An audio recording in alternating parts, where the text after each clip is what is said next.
Boa noite a todos. Damos as boas-vindas. Vamos então ao trabalhito que preparamos para batalhar com todos vós.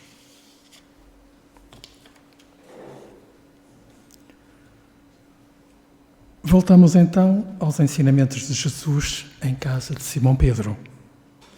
Ensinamentos que nos são trazidos pelo Espírito Neio Lúcio, através da psicografia de Francisco Cândido Xavier, no livro Jesus no Lar. Os temas abordados por Jesus nestas reuniões são muitos. Só 5 pequeninos exemplos. O amor ao próximo, o valor de servir, a compaixão, a educação, a exemplificação e tantos outros. São cerca de 50 neste livro. E Jesus também nos fala da necessidade de cada um de nós cuidar da sua reforma íntima, revendo seus pensamentos, seus atos, suas posturas e suas atitudes, buscando ajustá-los à verdadeira moral do Cristo. Vamos então ao ensinamento de hoje, desta hora. É o capítulo 10, o juiz reformado. Como houvesse o Senhor recomendado nas instruções do dia muita cautela no julgar, a conversação em casa de Simão Pedro se desdobrava em derredor desse mesmo tema, julgar. É difícil não criticar, comentava Mateus com lealdade. E é mesmo difícil, porque a todo instante o homem de mediana educação é compelido a emitir pareceres na atividade comum, na atividade do dia-a-dia. Sim, concordava André, muito franco. Não é fácil agir com acerto, sem analisar detidamente. Depois de vários depoimentos e de várias opiniões em torno do direito de observar e de corrigir, interferiu Jesus sem afetação.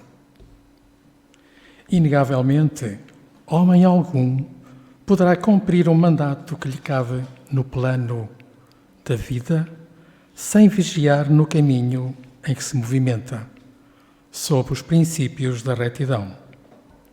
Todavia, é necessário não inclinar o espírito aos desvarios do sentimento, para não sermos vitimados por nós mesmos.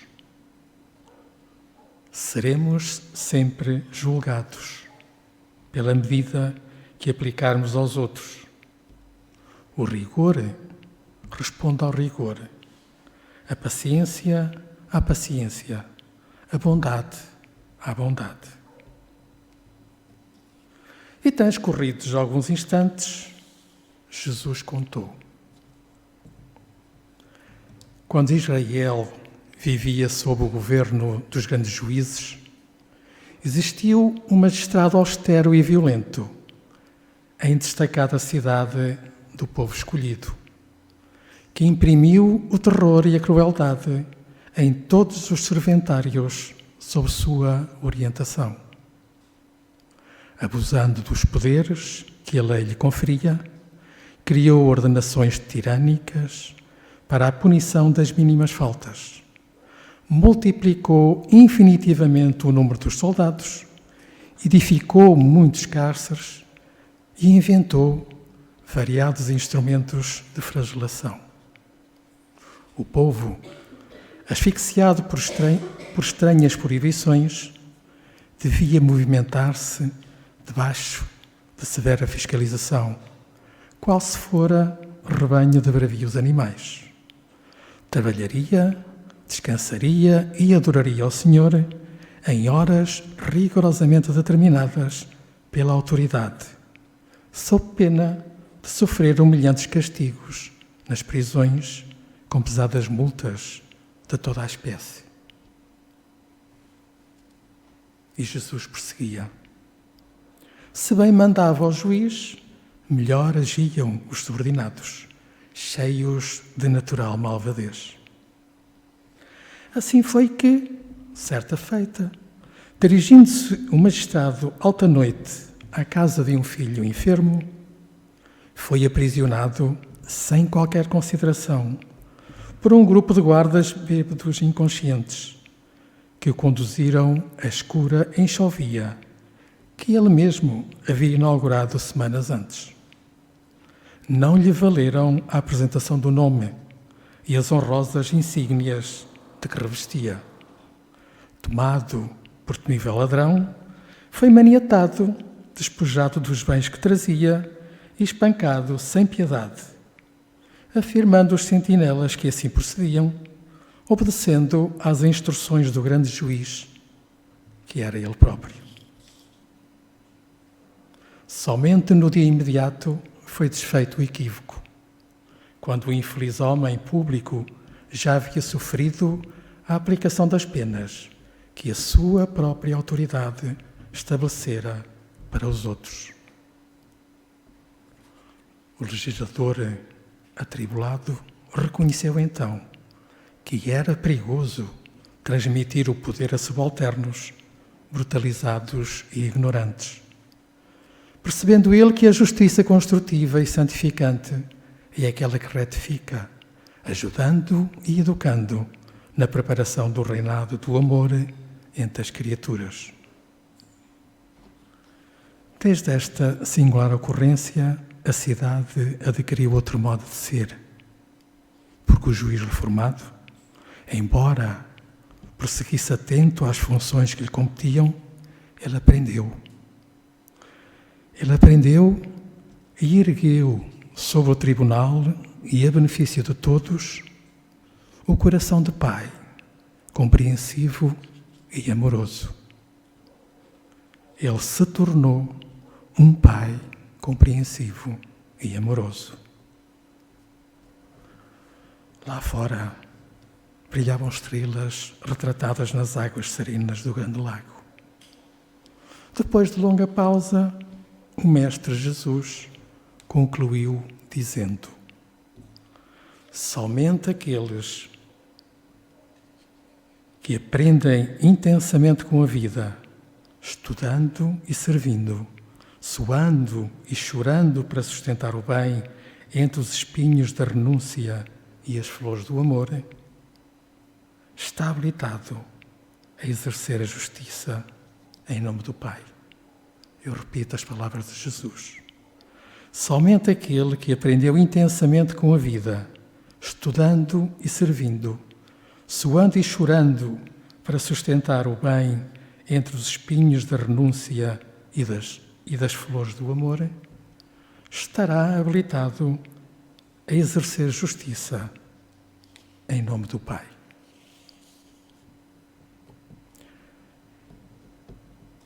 Foi este o exemplo de Jesus que foi apontado hoje, o juiz reformado. E agora um levezinho comentário. Este ensinamento de Jesus, desta hora, leva-nos ao capítulo 10 do Evangelho segundo o Espiritismo, mais propriamente a Mateus, capítulo 7, versículos 1 e 2, que nos diz: não julgueis para não serdes julgados, pois sereis julgados conforme houverdes julgado os outros, e aplicar-se-á a vós, na mesma medida, aquilo que aplicastes contra eles. Mostra-nos neste ensinamento como nós, os filhos de Deus, já fomos lá atrás e ainda muitos de nós somos agora. Mostra-nos o que fomos há muitos e muitos anos atrás. Sobretudo, os que se encontram em posição de comando ou em outras posições de mando, seja principalmente nos governos das nações. eles ainda se tomam muitas vezes. Eles tomam ainda muitas vezes decisões em que impera o egoísmo, a ganância, o orgulho, a brutalidade. Vejamos as notícias, as imagens que nos entram a toda a hora em nossas casas. E porquê tudo isto?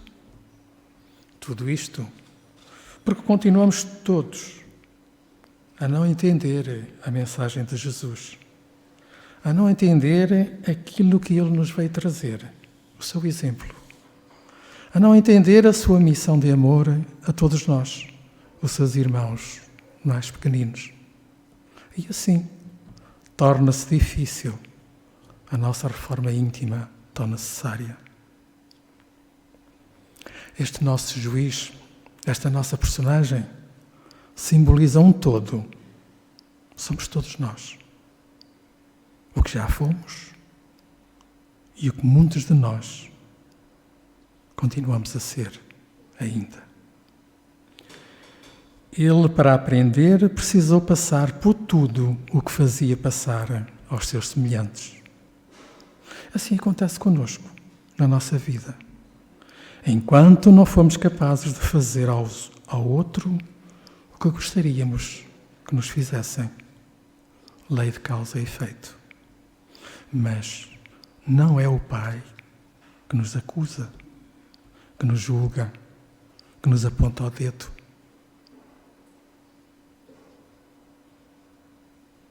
São as nossas leis. Ou melhor, são as suas leis. As leis divinas, as leis de Deus. E a nossa consciência. Elas sim é que nos exigem o reparo e a justiça. E também outro ponto muito importante. O apóstolo André também nos diz que concorda com o ensino de Jesus e comenta que não é fácil agir com acerto, sem analisar. Pois não. Temos que aprender a analisar primeiro, antes de julgar. E para isso, aqui estamos, para aprender. E se não quisermos, ou não soubermos analisar, que se cale a nossa boca. A nossa boca e o nosso pensamento. Pensamento que é uma força de energia enorme. Que poder tem o nosso pensamento. Aliás, como todos já sabíamos. Os Espíritos também nos dizem que a nossa sementeira é facultativa, mas cada um semeia como lhe apraz. Mas a colheita, essa é obrigatória. Estamos, por misericórdia de Deus, neste planeta lindo, embora de provas e expiações. Escola abençoada para a nossa evolução. Aproveitemos. Possamos aprender com esta maravilhosa doutrina, a doutrina dos Espíritos, a doutrina do esclarecimento e do consolo, a doutrina que nos faz caminhar para Ti, Jesus. Que Jesus nos continue a abençoar. Muito obrigado por me terem escutado.